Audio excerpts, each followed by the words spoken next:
ભારત સરકારના મહેસૂલ વિભાગના નોટિફિકેશન નંબર 43/2024 કસ્ટમ 13/9/2024 થી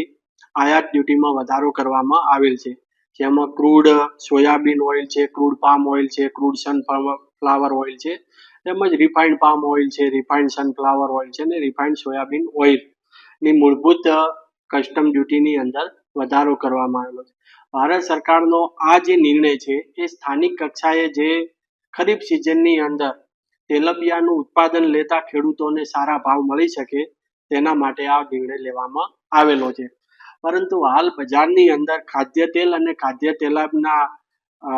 વેપારીઓ છે એ વેપારીઓ દ્વારા રોજ બરોજ તીવ્ર વધારો કરવામાં આવી રહેલ છે, જેના કારણે સામાન્ય જનતાને મુશ્કેલીનો સામનો કરવો પડી રહ્યો છે. તો આ જે રોજબરોજના જે તીવ્ર ભાવ વધારો થાય છે તેને અંકુશમાં લેવા માટે, વેપારીઓનો જે નફાનું ધોરણ છે એ ઓછું રાખવા માટે,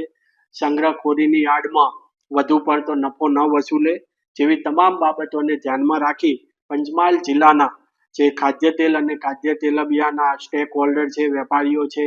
રિફાઇનર છે, મિલર છે, એક્સટ્રેક્ટર છે, ઇમ્પોર્ટર છે, એક્સપોર્ટર છે, હોલસેલર અને રિટેલર્સ અને ડીલર્સ જેવા તમામને પોતાની પાસે જે હાલ જથ્થો ઉપલબ્ધ છે